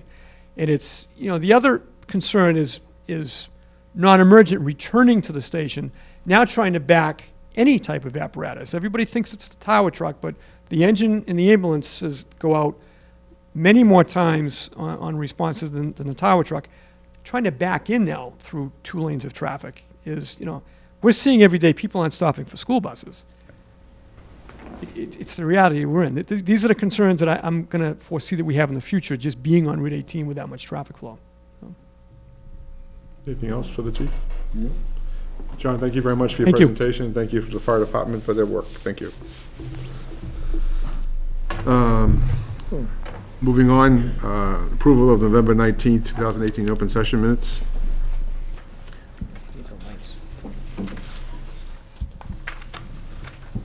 I'll hear a motion. I'll make the motion to approve the minutes. Motion to approve minutes. Do I have a second? I'll second. Anything further to say on the minutes? If not, all in favor say aye. Aye. Aye, opposed, no, for it. Minutes passed. Thank you. We have a vote, maximum use life of the 11 years for borrowing purposes of the rescue pump engine. That's a request of the treasurer collector. Basically, she needs that from the Board of Selectmen to conduct her borrowing requirements. So basically what we're saying is that the useful life of whatever we borrow will be 11 years for the vehicle? Yes, for Yes. this, yes, yes. Any questions from the board? What's the normal useful life? Was it 10 years and they just want to bump it up to 11? I'm not sure. Yeah, it's because they're borrowing for 10 years, so because they're borrowing for 10 years, they have to sync that up to the actual life of it'll be a lot longer than 11 years, but they're saying 11 to give them a little bit of wiggle room with a year. But that's really an accounting entry, because it'll have a lot longer life than 10 years. We hope so. But in order to do the borrowing that they plan to do this spring, they need that vote of the Board of Because they didn't borrow Selectmen. it quick enough, they just kind of needed it. Yeah, well, it has to exceed the useful, yeah. I'll make a the motion useful to life has approve. to exceed that. yeah. Motion to approve the extended life to 11 years. Do I have a second? I'll second. Seconds. Anything further to say? All in favor say aye. Aye. Opposed, no. 4-0, we have it. It's approved. Item number 4, acknowledge receipt of an open meeting law complaint concerning the public comment period during the Board of November 19, 2018 meeting, and I need a vote to authorize the town council to respond to the board on behalf of the board. This will require a vote from the Board of Selectmen. I'm skipping to. Yes. Okay. I apologize, I did skip. No, that's okay. I was- Thank you for sorry, bringing it sorry, out. No, sorry. no, you're right. I apologize. Do we want to go back to the license? Do you want to keep it in order, gentlemen? Or do you mind moving on that one? We can finish 4. Yep. So can I have a motion to approve a vote to authorize the town council to respond on behalf of the board?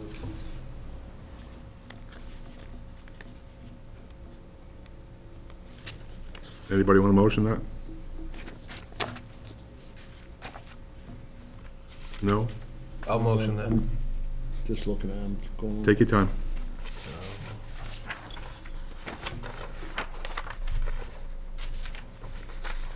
Make that motion, Tim? Yeah, and I believe needs to read that we acknowledge to receive the open meeting law complaint concerning the public comment period during the board's November 19th meeting. And we vote to authorize town council to respond on the board's behalf. Correct. I'll second that motion. Motion and second. Anything further to say? All in favor, say aye. Aye. Aye. Opposed? Well, it's unanimous. Thank you very much, gentlemen. Let's go back to number 3, approval of the annual licenses. I believe we take these on a page-by-page basis. If I'm incorrect, please point it out to me.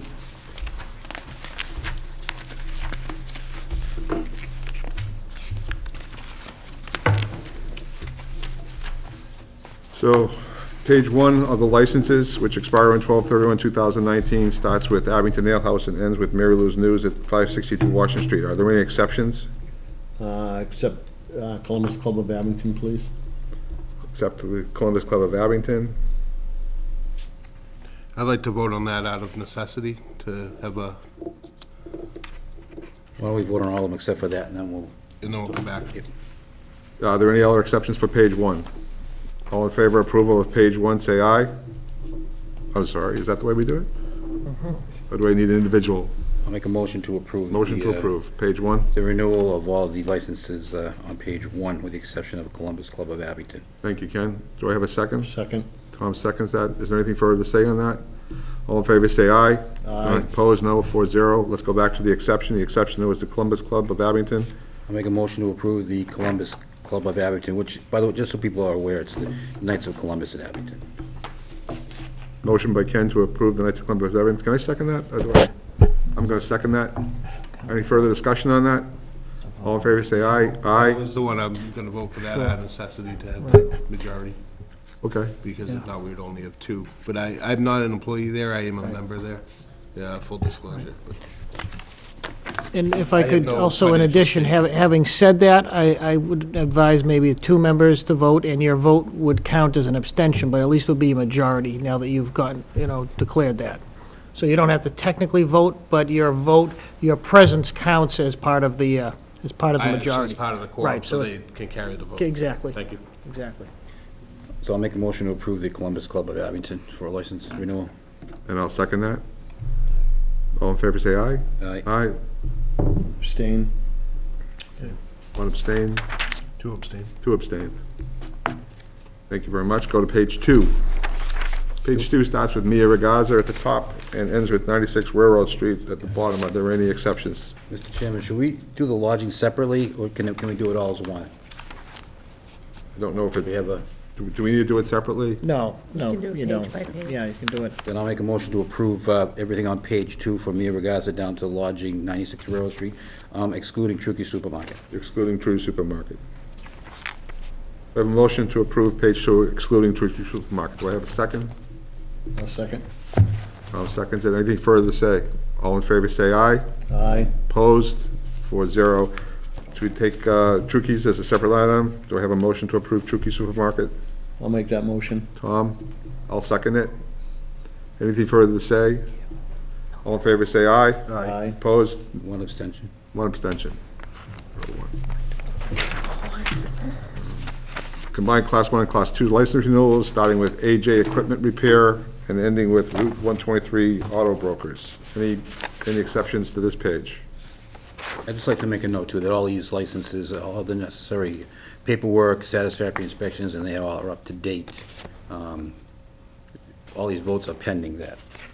That's correct. Can I just make that clear? Thank you, Ken. So we have to go redo my motion, but I just want to make sure that's included. I mean, it's a standard, but I just want to make sure that's included. And I will make that motion for the combined Class 1 and 2 license renewal, starting with AJ Equipment Repair down to Route 123 Auto Brokers like to renew their licenses. Do I have a second on that? Second. Tom seconds that. Is there anything further to say? If not, all in favor, say aye. Aye. Aye. Opposed? Unanimous? The last page is from Route 18 Auto Body down to Universal Auto Body combined Class 1 and 2 license renewals. I'll make a motion to approve pending whatever I just said earlier.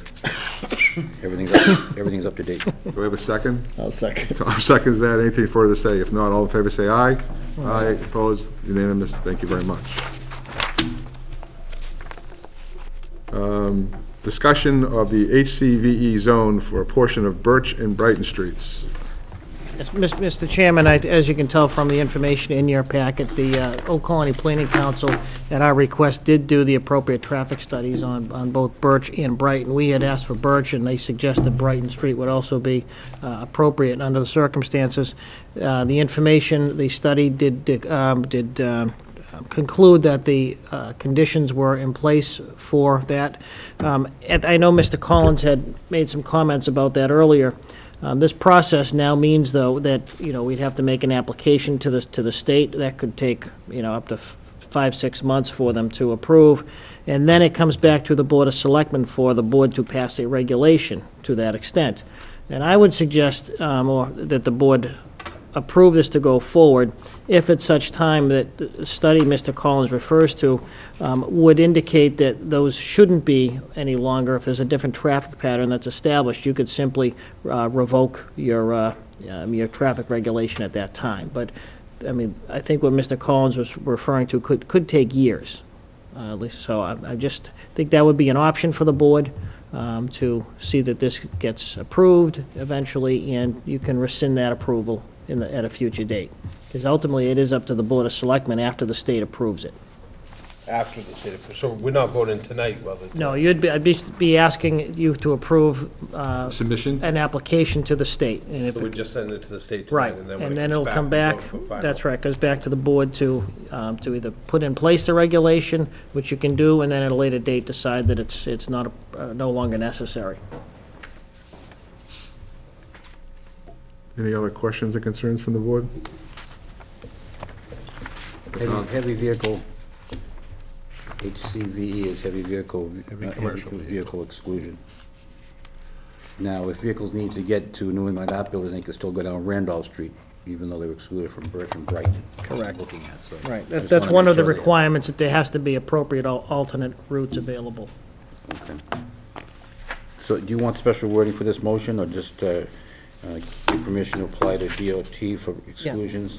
That's sufficient, yes, and eventually the board will have another vote on this, if that comes to pass. Okay, then I will make that motion. We have a motion to submit a request for Birch and Brigham Street to have an HCVE study, application for restrictions or exclusions. Second. Tom seconds that. Any further discussion on that? If not, all in favor, say aye. Aye, opposed, 4-0, it has it. Thank you very much. Town manager report, please. Yeah, Mr. Chairman, if you don't mind, I've given you the written report. I know we have a guest here tonight to speak to the board. I'm happy to go through this, but if you'd like me to just leave it as my written update, I think Kenny already gave you the update on the Christmas tree. So whatever the board's pleasure I is. don't think we have one, though, actually, in our packet. I did forward it to you via email. Came separate yes. by email, but we don't have a rain one tonight. Well, yeah, I did forward that via email. I'm happy to send it out again if you'd like, though.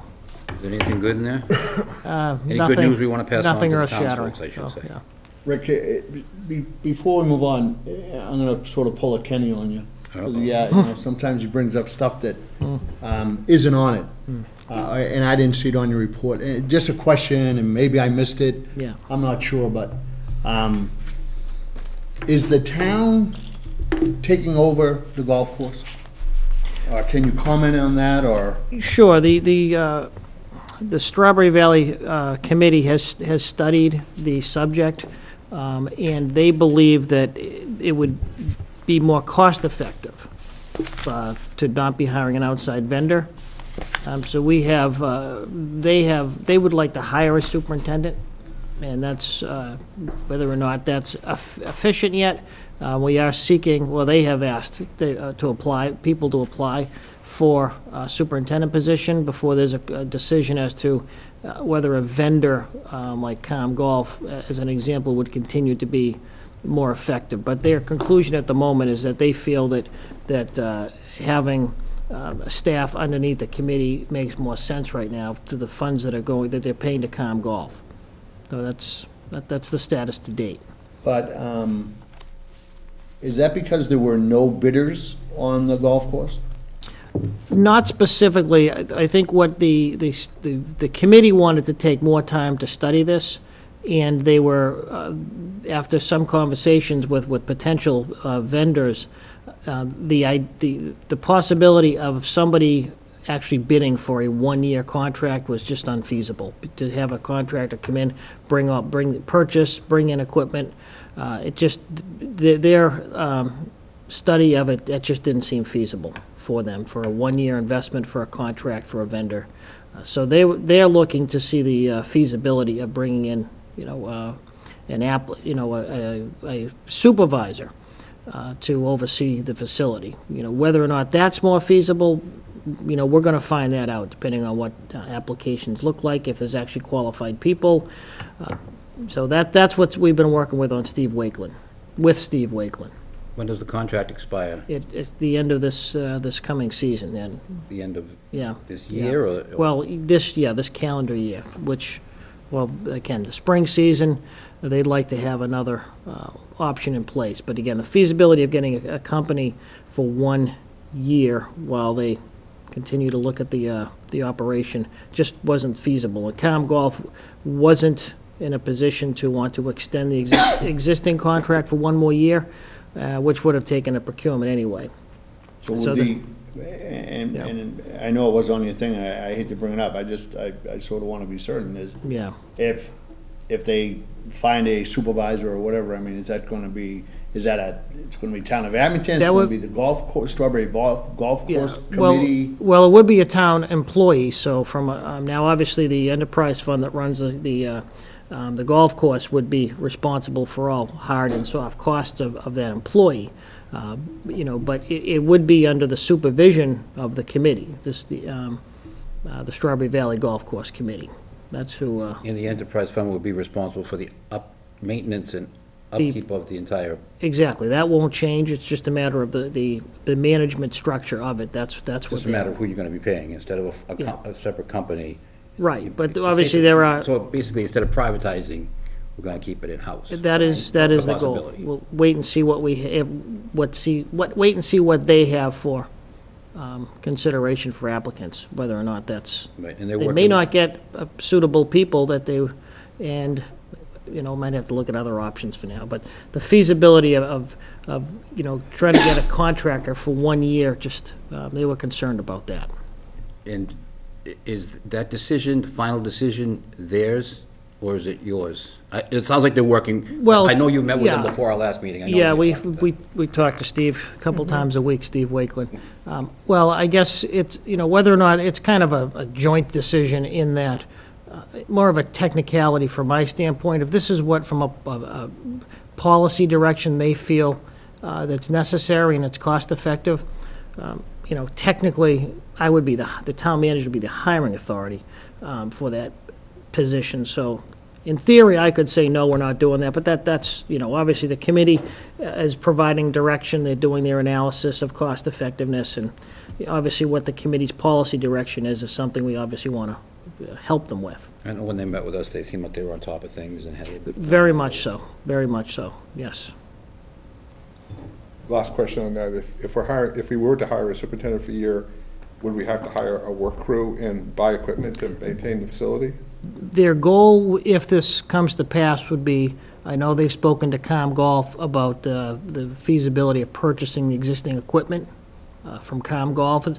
But they've informed me that ComGolf, the supervisor or is actually looking to get out of the business. So there is an opportunity for the golf course committee to actually purchase the existing equipment, be under the supervision of a qualified, course superintendent, and there would likely be some seasonal help, which is the case now, but it's just under under a vendor. Okay, and they would be employees of the town at seasonal help? Yes, that is correct. Any other questions, open questions, before we move forward? If not, I'd like to move into executive session, so I'd like to get a motion. Again, I'm going to have to have individual vote from individual members to enter an executive session to discuss strategy with respect to the litigation, specifically Derusha versus the Town of Abington, ETAL, MCAD docket number 18 BEM 02715, as an open meeting would have been detrimental effect on the bargaining litigation position of the town. So I need a individual vote to enter an executive session. Tim? Yes. Ken? Yes. Tom? Yes. Bob, yes. It's unanimous. We'll go into executive session. Thank you very much, everyone. Thank you, Chief. Good job. Thank you. Yeah, thanks, chief. Sure.